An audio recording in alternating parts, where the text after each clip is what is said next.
Let me tell you a little story about ACF. I don't mind, you can listen a few minutes, have your drinks a few minutes later for something, but I'll tell you the fast little story here. So I was a kid, 31 years ago compared to today, and I see this ACF, and I'm a workaholic, and I keep working on companies. I see this company sells for $30, and I'm looking at the rail cars they own, and I look at all the stuff that they got. They don't make any money, and I look at the, I'm an old Graham and Dodd guy, I still am. And you look and say, this is so cheap. So I take all the money. By that time, I had a fair amount of money. I mean, nothing like today, I guess, but enough to, put in $400 or $500 million or borrow it or whatever I did. And I bought a lot of the stock. So now we're going in and we're saying, this is so cheap. It's $30, and they got all these assets. They're not making any money, but what the hell? So I finally get control of the company. I get the company, and now I go in, and I'm a good math guy. I don't believe in micromanaging, so I meet the CEO, and he says, "Oh, Mr. Icahn, we'd love to have you." I mean, after a bit of fight, we still love to have you aboard. Boom, boom, boom. I said, "Great, let's be friends." So they manufactured rail cars. I won't bore you with the details, but they had a lot of companies, and in the rail car business, the secret is very simple: that you make rail cars, but the government wants to incentivize you. So the government says, okay, in other words, you can depreciate the rail car over 5, 6, 7 years, but you can keep it for 40 years. So you get this great depreciation, so it's great tax incentive. So the secret is you got to make money, though, to use the tax benefits, right? So these guys kept buying companies, and every company they bought, they lost money. So that's what was the real problem. So now I go, and they got 12 floors on 3rd Avenue, when real estate was pretty good. I was the early 80s. And I say, okay, you're the guys that lease the rail cars. You're the guys that do all the darn work.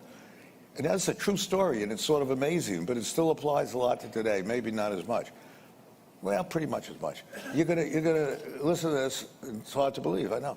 So I go in, and I'm a good math guy, I was a good numbers guy, I was a good poker player, I'm gonna go understand what they do. So they said, Mr. Icahn, go to the 12th floor. We go to the 12th floor, and I write a yellow pad, and they try and explain it, and you do this. And these guys do this, these guys do that. I go to the 7th floor, new guy. Spend the whole day, go home, take a look at my yellow pad. I can't figure out what the hell they do.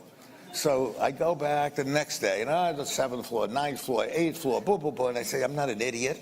I can't figure out what the hell they do. It's like razzle-dazzle. This guy does that. And I start asking, well, what do you need him to do that? Oh, this is very arcane stuff. You're not going to understand it. I say, okay, fine. So finally I say to him, I'm going to St. Louis. I want to see the guy who's the COO. I want to see the guy that manages the stuff, that makes the rail cars. Don't go, Mr. Icahn, don't go. So I say, well, why shouldn't I go? He said, they're scared of you. I said, what do you mean scared? What did I do? He said, nah, they depend on us. They depend on us. And we tell them what to do, and they're very worried that you might do something with us. I said, well, I'm not threatening to do anything, but I'd like to see it. But don't go. So I go back, 8th floor, 9th floor, 7th floor, boom, boom, boom, boom, go back home, can't figure out what the hell's going on. So I said, screw these guys. So I called the guy, his name is Joe, in St. Louis. I said, look, Joe, I want to come see you. He said, of course, Mr. Icahn, I'd love to see you.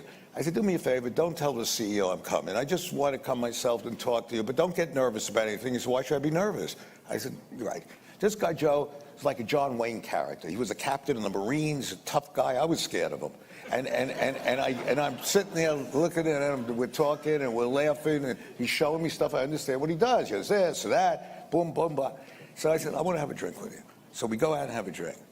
And we're sitting there having a martini, the two of us. I said, Joe, I want to ask you something. I don't want you to think that I intend to do anything, because I don't want you to be nervous. He goes, why should I be nervous? I said, I just want to tell you, I wouldn't know how many of those guys in New York you need to support your operation here, because I honestly can't figure out what they do. And he says, I'll tell you what you should do.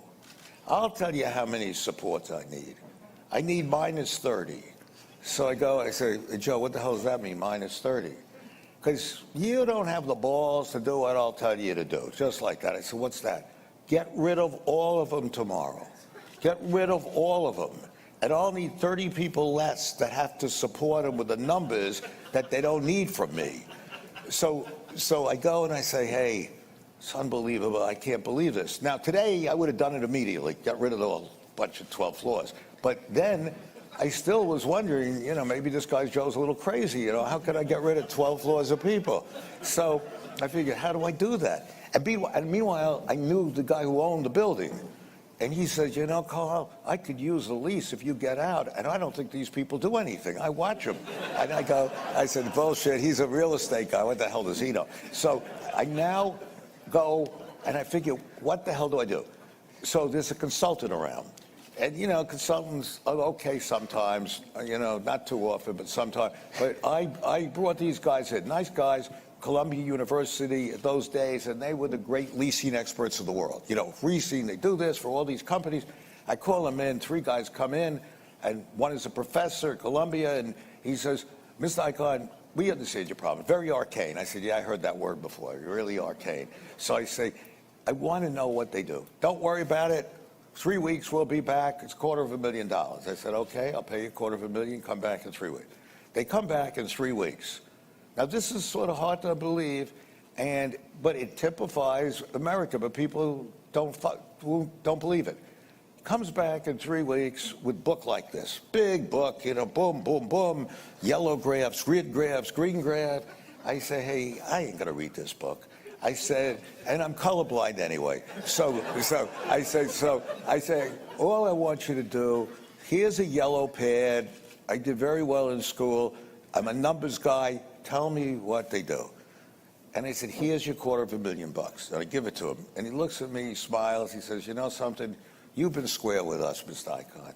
You seem like a good guy. So I'm going to tell you something. We don't know what they do either. I'm not joking. I am not joking. But here's the funniest thing. I mean, it's really sort of funny. I said, screw it. I called Joe up. You know, he comes over. He said, great, do it. I gave him this severance. Nobody was mad. Got rid of the whole 12 floors. Sold the lease for $10 million. That was a lot then. And if you shut down a grocery store, let's say you bought a grocery store and shut it down, you'd hear from somebody. You know, somebody didn't get the apples right. You know, the pears were rotten or something.